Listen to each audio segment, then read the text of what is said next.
Hi friends, good morning. எல்லோரும் எப்படி இருக்கீங்க? இன்றைக்கி வந்து ஒரு vlog பார்க்க போகிறோம். இந்த vlog வந்து ஒரு இன்ட்ரெஸ்டிங்கான vlog. இன்றைக்கி எங்கள் வீட்டில் வந்து ஈவினிங் ஒரு பார்ட்டி அரேஞ்ச் பண்ணியிருக்கோம். இப்போ டிசம்பர் டைமில் இங்கே வந்து holiday season, Christmas new year அப்படின்னு வரனால அந்த டைம் வந்து பார்த்திங்கன்னா மொத்தமாக எல்லாருக்கும் லீவ் கிடைக்கும் இங்கே. அதே மாதிரி அந்த லீவ் போக இருக்கிற நாட்களில் வந்து நமக்கு அஃபிஷியலாக நம்மகிட்ட ஹாலிடேஸ் இருந்தது அப்படின்னா நம்ம வந்து அதை வந்து சேர்த்து எல்லாம் எடுத்து மொத்தமாக ஒரு லாங் ஹாலிடே மாதிரி எல்லாருமே எடுப்பாங்க இங்கே. அது ஒரு வழக்கம் எல்லாருக்கும். ஸோ அதனால் அந்த டைமில் நாங்கள் வந்து இந்த ஃப்ரெண்ட்ஸை மீட் பண்ணுறது, வீட்டுக்கு இந்த மாதிரி பார்ட்டிக்கு இன்வைட் பண்ணுறது, கிறிஸ்டியன் ஃப்ரெண்ட்ஸ் எல்லாம் வந்து பார்த்திங்கன்னா கிறிஸ்மஸ் அன்னைக்கு வந்து பார்ட்டி அரேஞ்ச் பண்ணுவாங்க. ஸோ இந்த மாதிரி எல்லாம் வருஷம் நாங்கள் பண்ணிகிட்ருப்போம். அது ஒன்று தான் எங்களுக்கு என்ஜாய்மெண்ட். ஏன்னா வந்து வின்டர் அப்படின்றனால வெளியிலையும் பெருசாக எங்கேயும் போக முடியாது, வெதர் மோசமாக இருக்கனால. ஸோ வீட்டில் தான் இந்த மாதிரி எல்லோரும் மீட் பண்ணிப்போம். இந்த போன வீடியோவில் நான் சொல்லியிருந்தேன், இந்த மாதிரி நாங்கள் 2 பேருமே ரொம்ப சிக்காக இருந்தோம், ரொம்ப ஃபீவராக இருந்தது. ஸோ அதனால் பார்த்திங்கன்னா இந்த வருஷம் இந்த கிறிஸ்மஸ் டைமில் கிறிஸ்மஸ் அன்னைக்கு இன்வைட் பண்ண ஃப்ரெண்ட்ஸ் வீட்டுக்கெலாம் போக முடியல. ஏன்னா நம்ம போயிட்டு எல்லாருக்கும் ஸ்ப்ரெட் பண்ணி விடுற மாதிரி ஆகிடுமே அப்படின்னு சொல்லிட்டு நாங்கள் வரல அப்படின்ற மாதிரி சொல்லிட்டோம். ஸோ அதனால் இப்போ எல்லாம் 2 பேருமே நல்லா ரெக்கவர் ஆயாச்சு. அதனால் இன்றைக்கி நம்ம வீட்டில் ஒரு சின்ன பார்ட்டி அரேஞ்ச் பண்ணியிருக்கேன். இது என்ன அப்படின்னு பார்த்தீங்கன்னா, யூஸ்வலாக நம்ம வீட்டில் வந்து ஃப்ரெண்ட்ஸை கூப்பிட்றோம், கெஸ்ட்டு வராங்க அப்படின்னாலே நான்வெஜ் விருந்து இது தான் நீங்கள் பண்ணி நான் பார்த்துருப்பீங்க. ஸோ அது வந்து பார்த்திங்கன்னா எப்போயுமே ஒரு செட் ஆஃப் வெஜிடேரியன் ஃப்ரெண்ட்ஸ் இருப்பாங்க. ஆனால் அவங்கள வந்து நம்ம நான்வெஜ் ஃப்ரெண்ட்ஸை கூப்பிட்றப்போ அக்காமடேட் பண்ண முடியாது. ஸோ அதனால் அவங்கள தனியாக கூப்பிடலாம் அப்படின்னு சொல்லிட்டு ரொம்ப நாளாக பிளான் பண்ணிகிட்டே இருந்தது, தள்ளி போயிட்டே இருந்தது. சரி இன்றைக்கி கண்டிப்பாக கூப்பிட்டுலாம், ஏன்னா எல்லாருமே இப்போ லீவில் இருக்காங்க. ஸோ இதுதான் கரெக்டான டைம் அப்படின்னு சொல்லிட்டு இன்றைக்கி வந்து நான் ஒரு 3 ஃபேமிலி இன்வைட் பண்ணியிருக்கேன். அவங்க எல்லாருமே பியூர் வெஜிடேரியன்ஸ். ஸோ அதனால் இன்றைக்கி வந்து நம்ம வீட்டில் ஃபுல்லாக வெஜிடேரியன் தான் நான் பண்ண போகிறேன். ஈவினிங் தான் கூப்பிட்ருக்கேன். நான் லஞ்சுக்கு கூப்பிட்டோம் அப்படின்னா நான் வீடியோ எடுக்கிறனால எனக்கு ரொம்ப ஹரிபரி ஆகிடுது. என்னால் வந்து ப்ராப்பராக கரெக்டாக டைமுக்கு முடிக்க முடியல. அதே மாதிரி கெஸ்ட்டு வரப்போ நான் பார்த்திங்கன்னா ரொம்ப எக்ஸாஸ்ட் ஆகி போயிருப்பேன். ஸோ அதனால் நான் இந்த தடவை வந்து ஈவினிங் டின்னருக்கு கூப்பிட்டுடலாம், ஏன்னா வீடியோ எடுக்கவும் கொஞ்சம் டைம் கிடைக்கும் அப்படின்றனால ஈவினிங் டின்னருக்கு பிளான் பண்ணியிருக்கேன்.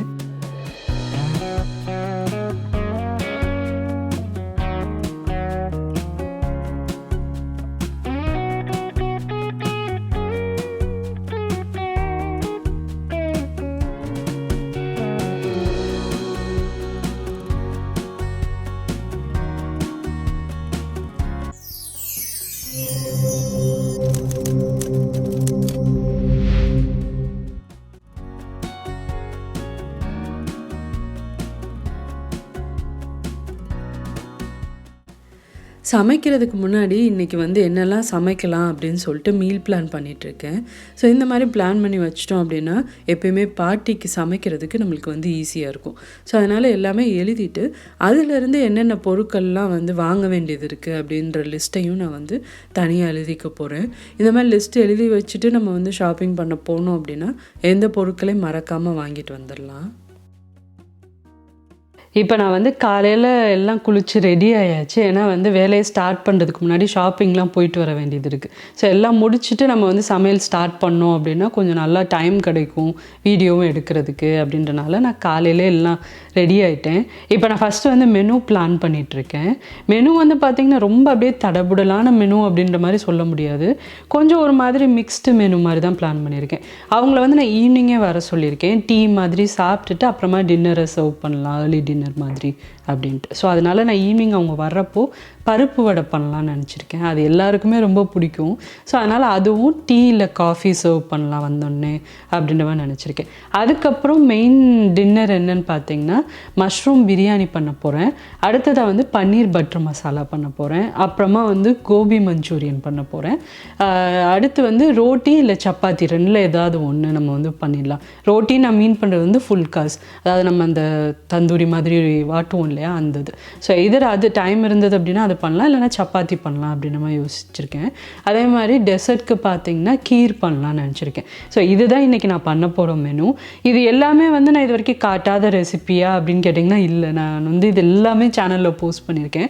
ஸோ அதனால் நான் இன்றைக்கி வந்து கொஞ்சம் ஹரிபரியாக சமைக்கிறனால ரொம்ப டீட்டெயிலாகவும் காட்ட முடியாது. முடிஞ்ச அளவுக்கு நான் வந்து எல்லாம் கேப்சர் பண்ணி உங்களுக்கு நான் வந்து காட்டுறேன். ஸோ இன்றைக்கி வந்து நம்ம வீட்டில் இதுதான் டின்னராக இருக்க போகுது. ஃபஸ்ட்டு வந்து நான் எல்லாம் பிளான் பண்ணிட்டேன். பிளான் பண்ணிட்டு இதுக்கு தேவையான தேவையான பொருட்கள் என்னெல்லாம் வாங்கணும் அப்படின்னு சொல்லிட்டு ஒரு லிஸ்ட்டும் ரெடி பண்ண போகிறேன். ஸோ அதை வச்சுட்டு நம்ம ஷாப்பிங் போனோம் அப்படின்னா எதுவும் மிஸ் ஆகாமல் வாங்கலாம். ஸோ அதனால் அது எல்லாத்தையும் எழுதிட்டு இப்போ வந்து நாங்கள் ஷாப்பிங் போயிட்டு எல்லாம் வாங்கிட்டு வந்ததுக்கப்புறமா சமையலை ஸ்டார்ட் பண்ணலாம். கண்டிப்பாக உங்களுக்கு இந்த வீடியோ இன்ட்ரெஸ்டிங்காக இருக்கும்னு நினைக்கிறேன். வீடியோ ஃபுல்லாக பாருங்கள். இப்போ ப்ரிப்ரேஷன் வந்து ஸ்டார்ட் பண்ணிட்டேன். ஃபஸ்ட்டு வந்து நான் பன்னீர் பட்டர் மசாலாவுக்கு தான் ரெடி பண்ணிகிட்ருக்கேன். ஸோ அதுக்கு வந்து தேவையான வெள்ளைப்பூடு, அதுக்கப்புறமா வெங்காயம், தக்காளி இது எல்லாத்தையுமே கட் பண்ணி வச்சுட்டு நான் வந்து ப்ரிப்ரேஷனை ஸ்டார்ட் பண்ண போகிறேன். அதே மாதிரி இன்றைக்கி சமைக்கிறதுக்கு தேவையான எல்லா பொருட்களையும் நான் எடுத்து ஐலாண்டில் வச்சுட்டேன். ஸோ அதுக்கேற்ற மாதிரி நம்ம வந்து ஃபஸ்ட்டு எது பண்ணலாம், அடுத்ததாக சூடாக எது சர்வ் பண்ணலாம் அப்படின்ற மாதிரி நான் வந்து பிளான் பண்ணியிருக்கேன். அதே மாதிரி என்கிட்ட சூடு தாங்குற மாதிரி கண்டெய்னர்ஸ்லாம் இருக்குது, அதாவது இன்சுலேட்டட் கண்டெய்னர். ஸோ அதில் தான் நான் வந்து செஞ்சு முடிச்சோன்னு எடுத்து வைக்க போகிறேன். ஸோ கெஸ்ட்டு வந்ததுக்கப்புறமா சர்வ் பண்ணுறதுக்கும் அது வந்து அப்படியே சூடாகவே நல்லாயிருக்கும் சாப்பாடு. ஸோ இப்போ வந்து நான் இது பன்னீர் பட்டர் மசாலாவுக்கு தேவையானதெல்லாம் நறுக்கியாச்சு. இப்போ நல்லா ஒரு பெரிய பேன் நான் வந்து சூடு பண்ணிவிட்டு அதில் வந்து ஒரு 3-4 டேபிள் ஸ்பூன் அளவுக்கு எண்ணெய் சேர்த்துருக்கேன். ஃபஸ்ட்டு இந்த வெங்காயம் தக்காளி வதக்கிறதுக்கு எண்ணெயில் வதக்கிட்டு அதுக்கப்புறமா ஃபுல்லாக பட்டர் சேர்த்துக்க போகிறேன். இப்போ வெங்காயம் சேர்த்ததுக்கப்புறமா தேவையான அளவு உப்பு சேர்த்துக்கலாம். இப்போ இதுக்கு வந்து நம்ம சேர்க்குற பொருட்கள்லாம் வந்து ரொம்ப ப்ரௌனாக தேவையில்ல, நல்லா கொஞ்சம் கலர் மாதிரி வந்ததுக்கப்புறமா நம்ம அடுத்த பொருட்கள்லாம் சேர்த்துக்கலாம். இப்போ பார்த்திங்கன்னா நான் வந்து இஞ்சி பூண்டெல்லாம் வந்து தேவையான அளவு எடுத்து வச்சுருக்கேன். ஸோ நான் இன்றைக்கி வந்து ஒரு 10லேருந்து 12 பேர் சாப்பிட்ற அளவுக்கு செய்கிறேன் குவான்டிட்டி. ஸோ அதனால் நான் வந்து பார்த்திங்கன்னா எல்லாமே கொஞ்சம் லார்ஜ் குவான்டிட்டியில் தான் இன்றைக்கி நான் செய்வேன். ஸோ இந்த ரெசிபீஸ் எல்லாம் ஏற்கனவே நான் சேனலில் வந்து விலாக்ஸ்லலாம் போஸ்ட் பண்ணியிருக்கிறனால நான் உங்களுக்கு டீட்டெயிலாக எதுவும் இன்றைக்கி நான் வந்து காட்டலை. ஜஸ்ட் நான் என்ன செய்கிறேன் அப்படின்றத மட்டும் நான் உங்களுக்கு காட்டுறேன். ஸோ இப்போ நம்ம வந்து சேர்த்த வெங்காயம், அதுக்கப்புறமா இஞ்சி பூண்டு எல்லாமே பச்சை வாசம்லாம் போய் நல்லா வதங்கிருச்சு. அதுக்கப்புறமா முந்திரி பருப்பு, அப்புறமா தேவையான அளவு தக்காளி இதெல்லாம் சேர்த்துட்டு நல்லா மிக்ஸ் பண்ணி விட்டுட்டு ஒரு மூடி போட்டு வச்சிடலாம். அப்போ தான் தக்காளி வந்து நல்லா குக் ஆகும். ஸோ இப்போ நல்லா குக் ஆனதுக்கப்புறமா கொஞ்சம் ஆற விட்டதுக்கப்புறமா நான் வந்து இப்போ ஒரு பிளெண்டர் ஜாரில் சேர்த்துருக்கேன். இதை நல்லா ஸ்மூத்தான பேஸ்ட் மாதிரி நம்ம அரைச்சி எடுத்துக்க போகிறோம். ஸோ இதுதான் நம்மளோட பட்டர் மசாலாவோட பேஸு. ஸோ இதிலேருந்து தான் நம்ம வந்து கிரேவி அடுத்து ரெடி பண்ண போகிறோம். ஸோ இப்போ இதை நல்லா ஸ்மூத்தாக அரைச்சாச்சு. அடுத்ததான் நான் வந்து சைமல்டேனியஸாக பார்த்தீங்கன்னா ரைத்தாக்கு ரெடி பண்ணுறேன்.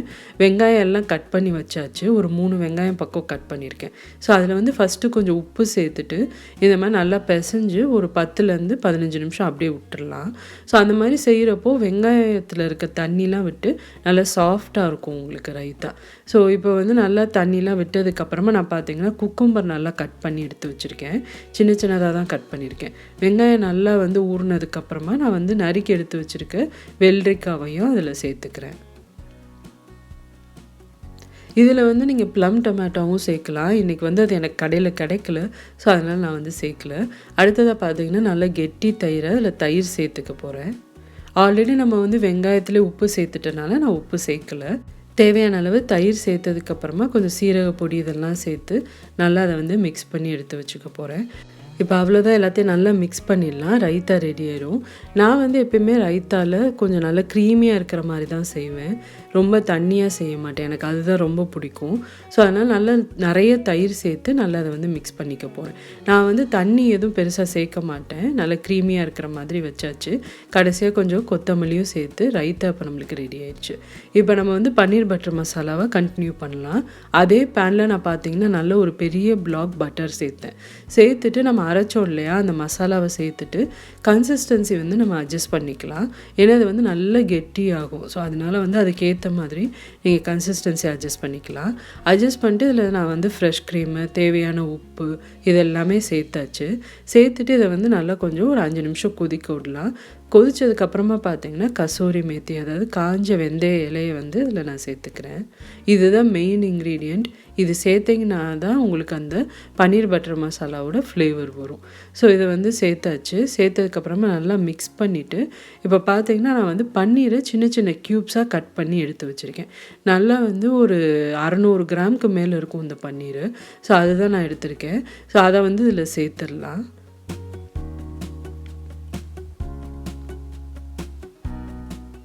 இப்போ பன்னீரெல்லாம் சேர்த்ததுக்கப்புறமா நல்லா மிக்ஸ் பண்ணி விட்டுருங்க. இதில் வந்து டேஸ்ட் பேலன்ஸ் பண்ணுறதுக்காண்டி கொஞ்சம் சுகரும் நம்ம சேர்த்துக்கலாம். ஏன்னா பன்னீர் பட்டர் மசாலாவோட டேஸ்ட்டே பார்த்திங்கன்னா கொஞ்சம் லைட்டாக ஸ்வீட்டாகவும் இருக்கும். ஸோ அதனால் நீங்கள் வந்து சுகர் அதுக்கேற்ற மாதிரி அட்ஜஸ்ட் பண்ணி சேர்த்துக்கலாம். சேர்த்துட்டு இப்போ இதை நல்லா ஒரு 5 நிமிஷம் கொதிக்கட்டும். கொதித்ததுக்கப்புறமா நம்மளுக்கு பன்னீர் பட்டர் மசாலாவும் ரெடி ஆயிடும்.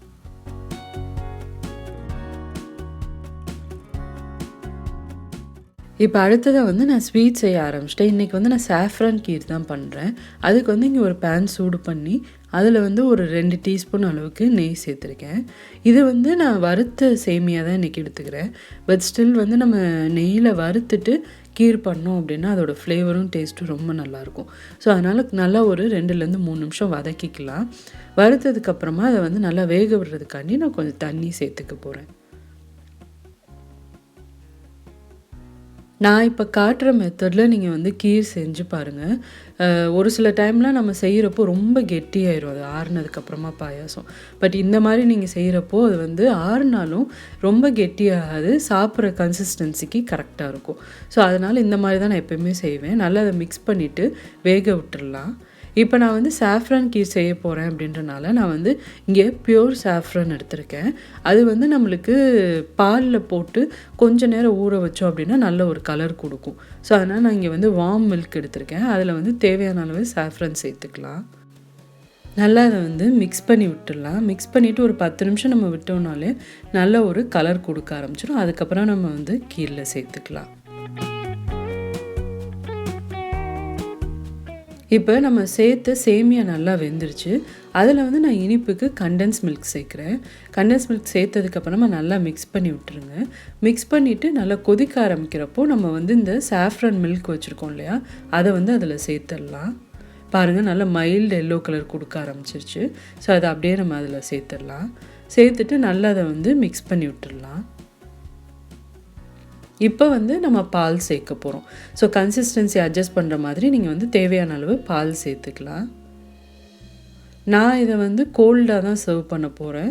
ஸோ அதனால் நான் வந்து பால் சேர்த்து கொதிக்க விட்டுட்டு இதை அப்படியே நல்லா ஆற விட்டுட்டு கொஞ்சம் நேரம் ஃப்ரிட்ஜில் இதை வந்து ஸ்டோர் பண்ணி அதுக்கப்புறமா சர்வ் பண்ண போகிறேன். நீங்கள் வேணும்னா அதை சூடாகவும் சர்வ் பண்ணலாம், ரெண்டுமே நல்லாயிருக்கும். இப்போ கடைசியாக அதில் வந்து ஏலக்காய் நான் வந்து இடித்து இதில் சேர்த்துக்கிறேன். நல்லா வந்து மிக்ஸ் பண்ணி விட்டுடலாம். கொதிக்க ஆரம்பித்ததுக்கப்புறமா நம்ம வந்து இதுக்கு ஒரு தாளிப்பு ரெடி பண்ண போகிறோம். கொஞ்சம் நெய்யில் வந்து நல்ல முந்திரி பருப்பு இதெல்லாம் வறுத்து இதில் சேர்த்துக்க போகிறோம். இப்போ ஒரு சின்ன பேன் நான் எடுத்திருக்கேன். அதில் வந்து பார்த்திங்கன்னா ஒரு 2 டேபிள் ஸ்பூன் பக்கம் நெய் சேர்த்துக்கிறேன். நெய் நல்லா சூடானதுக்கப்புறமா நம்ம வந்து முந்திரி பருப்பு இதெல்லாம் சேர்த்துக்க போகிறோம். அது கூடவே நான் வந்து திராட்சையும் சேர்த்துக்கிறேன். திராட்சை வந்து நல்லா பொரிஞ்சதுக்கப்புறமா நீங்கள் முந்திரி பருப்பு சேர்த்துக்கோங்க. அவ்வளோதான். அதை நல்லா மிக்ஸ் பண்ணிவிட்டு நம்ம செஞ்சு எடுத்து வச்சுருக்க கீரில் சேர்த்துடலாம். இப்போ சாஃப்ரன் கீரும் ரெடி ஆயிடுச்சு. அடுத்ததாக வந்து நான் பார்த்திங்கன்னா வடைக்கு ஊற வச்சுருந்தேன். இன்றைக்கி வந்து நான் பருப்பு வடை தான் செய்ய போகிறேன். ஸோ அந்த வடைக்கு ஊற வச்சுருந்த பருப்பு வந்து நல்லா ஊறிடுச்சு. இதை வந்து தண்ணியிலேருந்து எடுத்து ஒரு கொலாண்டரில் நான் வந்து மாற்றிக்க போகிறேன். ஏன்னா நம்ம வடைக்கு அரைக்கிறப்போ தண்ணி இல்லாமல் இருக்கணும். தண்ணியோடு இருந்தது அப்படின்னா வடை வந்து அவ்வளோ கிறிஸ்பியாக வராது. ஸோ அதனால் அந்த மாதிரி ஒரு கொலாண்டரில் நல்லா அந்த ஊறின பருப்பை இப்படி தண்ணி எல்லாத்தையும் கம்ப்ளீட்டாக வடிச்சிட்டு அதில் சேர்த்துக்கிறேன். ஸோ நல்லா இது ஒரு 1/4 மணி நேரத்துலேருந்து அரை மணி நேரத்தில் நல்லா வடியட்டும். அதுக்கப்புறமா நம்ம வந்து வடைக்கு அரைச்சிட்டு வடையும் ரெடி பண்ணிடலாம். இந்த பருப்பு ஊற வைக்கிறப்ப பார்த்திங்கன்னா நான் தேவையான காஞ்ச மிளகா, கருவேப்பிலை இது எல்லாமே சேர்த்து தான் ஊற வச்சுருக்கேன். இப்போ அடுத்ததாக வந்து நான் கோபி மஞ்சூரியனுக்கு காலிஃப்ளவர் ரெடி பண்ணுறேன். அதுக்கு வந்து பார்த்திங்கன்னா காலிஃப்ளவரை சுடுதண்ணில் சேர்த்து நல்லா ஊற வச்சுருந்தேன். தண்ணியெல்லாம் வடிச்சிட்டு இப்போ தேவையான மசாலா எல்லாமே சேர்த்துக்கலாம். நான் வந்து பார்த்திங்கன்னா காஷ்மீரி சில்லி பவுடர், அரிசி மாவு, அதுக்கப்புறமா இஞ்சி பூண்டு பேஸ்ட்டு, கொஞ்சமாக கரம் மசாலா இந்த மாதிரி பொருட்கள்லாம் சேர்த்து நல்லா அதை வந்து மிக்ஸ் பண்ணி வச்சுக்க போகிறேன். மிக்ஸ் பண்ணிவிட்டு நம்ம வந்து எண்ணெய் சூடு பண்ணி இதை பொரிச்சிடலாம். இதை தனியாக ஃபஸ்ட்டு பொரிச்சு எடுத்துட்டு அதுக்கப்புறமா ஒரு கிரேவி ரெடி பண்ணி அதில் அப்படியே நம்ம நல்லா டாஸ் பண்ணி எடுக்க போகிறோம். இது வந்து கடைசியாக தான் நான் ரெடி பண்ணுவேன். ஏன்னா இதை வந்து சூடாக சர்வ் பண்ணால் தான் நல்லாயிருக்கும். ஸோ அதனால் நான் வந்து இப்போ காலிஃப்ளவர் பொரிச்சு எடுத்து வச்சுட்டு கடைசியாக சாஸ் ரெடி பண்ணி நான் வந்து அப்படியே மிக்ஸ் பண்ணி சர்வ் பண்ண போகிறேன். இப்போ அடுத்ததாக நம்மளோட மெனுவில் ரோட்டியும் இருக்குது. ஸோ அதனால் அதுக்கு தேவையான சப்பாத்தி மாவு நான் வந்து என்னோடய ஸ்டாண்ட் மிக்சரில் பிசைஞ்சிக்கிறேன். இது இருக்கிறனால கொஞ்சம் வேலை ஈஸியாக இருக்குது. ஸோ நான் இன்றைக்கி வந்து பார்த்திங்கன்னா அப்ராக்சிமேட்டாக ஒரு 30 சப்பாத்திஸ் பண்ணலான்னு நினச்சிருக்கேன். ஸோ அதனால் அதுக்கு தேவையான மாவை வந்து நான் பிசைஞ்சு தனியாக உருட்டி எடுத்து வச்சுக்க போகிறேன். அதுக்கப்புறமா நம்ம வந்து செய்கிறப்போ தேய்ச்சி போட்டுக்கலாம். இப்போ ஃபைனலாக பார்த்திங்கன்னா நான் வந்து மெனுவில் இருக்கிற ஒரு மெயின் ஐட்டம் பிரியாணி செய்ய போகிறேன். இன்றைக்கி வந்து காளான் பிரியாணி தான் பண்ணுறேன். ஸோ அதுக்கு வந்து தேவையான எல்லா மசாலாவும் சேர்த்து நல்லா வதக்கியாச்சு. இன்றைக்கி வந்து நான் 1.5 கிலோ அளவுக்கு அரிசி போட்டு நான் பிரியாணி பண்ணுறேன். ஸோ அதுக்கு நான் 2 கிலோ பக்கம் நான் வந்து மஷ்ரூம்ஸ் எடுத்திருக்கேன். அதை வந்து நல்லா அந்த மாதிரி பொடியை கட் பண்ணி அந்த மசாலாவோடு சேர்த்தாச்சு. இப்போ எல்லாத்தையும் நல்லா வதக்கிட்டு அதுக்கப்புறமா தேங்காய் பால், தேவையான அளவு தண்ணி இதெல்லாம் சேர்த்து நல்லா கொதிச்சதுக்கப்புறமா பாஸ்மதி அரிசியில் தான் இன்றைக்கி நான் பண்ணுறேன். பாஸ்மதி அரிசியும் சேர்த்து நல்லா நம்ம தம்மில் வச்சிடலாம். இந்த ரெசிபி வந்து நான் ஆல்ரெடி போஸ்ட் பண்ணியிருக்கேன். ஸோ அதனால் நான் இன்றைக்கி வந்து டீட்டெயிலாக காட்டலை. ஸோ நான் அதே மாதிரி யூஸ் பண்ணுற இந்த பாத்திரமும் பார்த்திங்கன்னா நல்லா பெருசாக இருக்கும். நல்லா ஒரு 10லேருந்து 12 பேர்த்துக்கு இதில் தாராளமாக நம்ம பிரியாணி செய்ய முடியும். ஸோ அதனால் நல்ல பெரிய பாத்திரமாக தான் எடுத்து நான் செய்கிறேன். இப்போ எல்லாமே நல்லா மிக்ஸ் பண்ணதுக்கப்புறமா அதில் எல்லாம் சேர்த்து நான் தம் வைக்க போகிறேன். இப்போ பார்த்திங்கன்னா டைம் கொஞ்சம் ரொம்ப ஜாஸ்தியாகிடுச்சு. ஸோ அதனால் ஹஸ்பண்டை வந்து ஹெல்ப்புக்கு கூப்பிட்டேன். ஏன்னா நான் வந்து சப்பாத்தியும் பண்ணணும் இல்லையா, ஒரு 30 சப்பாத்தி கிட்ட தேய்க்கணும். ஸோ அதனால் இவர் கொஞ்சம் ஹெல்ப் பண்ணார்னா எனக்கு ஈஸியாக இருக்கும் அப்படின்னு சொல்லிட்டு கூப்பிட்டு அவரை தேய்க்க சொல்லியிருக்கேன். ஆக்சுவலாக என்கிட்ட வந்து சப்பாத்தி ப்ரெஸ் பண்ணுற மிஷின் இருக்குது. நீங்கள் பார்த்துருப்பீங்க என்னோடய வ்ளாகில். கேஸ்டைன் இது தான். பட் அது வந்து இன்றைக்கி நாங்கள் யூஸ் பண்ணல. என்ன காரணம் அப்படின்னா அதில் வந்து பார்த்திங்கன்னா நம்ம எண்ணெய் அப்ளை பண்ணி தான் சப்பாத்தி தேய்க்க முடியும். ஆனால் அது வந்து நம்ம இந்த மாதிரி எண்ணெய் அப்ளை பண்ணி சப்பாத்தி தேய்க்கிறப்போ அதை இந்த மாதிரி தேய்ச்சி மொத்தமாக வைக்க முடியாது. அப்படியே நம்ம வந்து ஒரு சைடு சுட ஆரம்பித்தோம் அப்படின்னா தான் அது ஈஸியாக இருக்கும். ஏன்னா எண்ணெய் தேய்க்கிறனால அது அப்படியே ஒட்டிக்கும் நம்ம எதுலேயும் வச்சோம் அப்படின்னா. ஸோ அதனால நான் வந்து இன்றைக்கி இந்த மாதிரி கையிலே தேய்க்க சொல்லிட்டேன். கையில் தேய்ச்சோம் அப்படின்னா இந்த மாதிரி மாவு யூஸ் பண்ணி நம்ம தேய்க்கலாம். ஸோ அவர் வந்து மொத்தமாக எல்லாத்தையும் தேய்ச்சி வச்சிட்டார் அப்படின்னா பிரியாணி தம் முடிஞ்சதுக்கப்புறமா நான் வந்து சப்பாத்தி சுட்டுடலாம் அப்படின்னு சொல்லிட்டு நான் வந்து கையிலே தேய்க்க சொல்லிட்டேன். ஸோ அவர் அந்த சைடு தேய்ச்சிட்டு இருக்கப்போ நான் வந்து வடையும் செய்ய ஆரம்பிச்சிட்டேன். வடை ஏன்னா வந்தோடனே நம்ம சர்வ் பண்ண போகிறோம், சூடாக இருக்கணும் அப்படின்றனால நான் வடை வந்து லாஸ்ட்டாக தான் பண்ணேன். கெஸ்ட்டு ஒவ்வொருத்தவங்களாம் வர ஆரம்பிச்சிட்டாங்க. ஸோ அதனால் நாங்கள் குயிக்காக எல்லாம் பண்ண ஆரம்பிச்சிட்டோம். இப்போ வடை வந்து நல்லா சூப்பராக கிறிஸ்பியாக பொரிச்சாச்சு. அடுத்ததாக பார்த்திங்கன்னா பிரியாணியும் தம்மில் முடிஞ்சிருச்சு. ஸோ நான் அப்படியே சூடாக இருக்கிற அந்த இன்சுலேட்டட் கண்டெய்னரில் அதை வந்து மாற்றிக்கிறேன். பாருங்கள் பிரியாணி சூப்பராக வந்திருக்கு. நல்ல உதிரி உதிரியாக ரொம்ப நல்லா இருந்தது ஃப்ளேவருமே. ஸோ இதை மாற்றி வச்சுட்டு நம்ம வந்து அடுத்து டீயோ காஃபியோ செஞ்சு நான் வந்து அந்த வடையை சர்வ் பண்ணலான்னு நினச்சிருக்கேன். இப்போ பிரியாணி செஞ்சு எடுத்து வச்சாச்சு. இன்னும் லாஸ்ட்டாக வந்து சப்பாத்தி மட்டும் பண்ண வேண்டியது இருக்குது. அதே மாதிரி கோபி மஞ்சூரியனுக்கு தேவையான சாஸ் ரெடி பண்ணி டாஸ் பண்ண வேண்டியது இருக்குது. ஸோ நான் வந்து ஹஸ்பண்ட் ஃபுல்லாக சப்பாத்தி தேய்ச்சி வச்சதுக்கப்புறமா அதை சுட ஆரம்பிச்சிட்டேன். சுட்டுட்டு இதையும் வந்து இன்சுலேட்டட் கண்டெய்னரில் வச்சுட்டோம் அப்படின்னா சர்வ் பண்ணுறப்போ நல்லாவே சூடாக இருக்கும் நம்மளுக்குன்னு சொல்லிட்டு இதை வந்து சுட ஆரம்பித்தாச்சு. அதே மாதிரி சப்பாத்தி சுட்டதுக்கப்புறமா அது மேலே கொஞ்சம் நெய் அப்ளை பண்ணி வச்சோம் அப்படின்னா அதோட ஃப்ளேவர் ரொம்ப நல்லாயிருக்கும். ஸோ அந்த மாதிரி தான் நான் செஞ்சு வைக்கிறேன். ஸோ இப்போ சப்பாத்தியும் வந்து சுட்டுட்ருக்கேன். அடுத்ததாக வந்து பார்த்திங்கன்னா கோபி மஞ்சூரியனுக்கு அந்த கிரேவியும் நான் வந்து ரெடி பண்ண ஆரம்பித்தாச்சு. ஸோ இப்போ எல்லாமே முடிஞ்சிருச்சு. கெஸ்ட்டும் வர ஆரம்பிச்சிட்டாங்க. ஸோ கெஸ்ட்டு வந்துட்டனால இதுக்கு மேலே என்னால் வீடியோ பெருசாக எடுக்க முடியல. ஸோ இந்த மாதிரி தான் இன்றைக்கி எங்கள் வீட்டில் இருந்த இந்த வெஜிடேரியன் பார்ட்டி போச்சு. ஸோ நான் பார்த்திங்கன்னா அதுக்கப்புறம் டேபிள் எல்லாத்தையுமே அரேஞ்ச் பண்ண சொல்லிட்டேன். எல்லாம் இப்போ ரெடியாக இருக்குது. ஸோ கெஸ்ட்டு வந்ததுக்கப்புறமா நான் எல்லாத்தையும் சர்வ் பண்ணேன். எல்லாருமே ரொம்ப என்ஜாய் பண்ணி சாப்பிட்டாங்க. ஸோ நீங்களும் கண்டிப்பாக இந்த ரெசிபீஸ்லாம் ட்ரை பண்ணி பாருங்கள். உங்களுக்கும் பிடிச்சிருக்குன்னு நினைக்கிறேன். பிடிச்சிருந்தது அப்படின்னா இந்த வீடியோக்கு ஒரு லைக் கொடுங்க. சேனலுக்கு இன்னும் சப்ஸ்கிரைப் பண்ணாதவங்க மறக்காமல் சுஜிஸ் கிச்சனுக்கு சப்ஸ்கிரைப் பண்ணுங்கள். இதே மாதிரி நிறைய இன்ட்ரெஸ்டிங்கான விளாக்ஸ் ரெசிபீஸோடு அடுத்து உங்களை நான் மீட் பண்ணுறேன். சுஜிஸ் கிச்சன், எளிய பாரம்பரிய சமையலின் தொகுப்பு.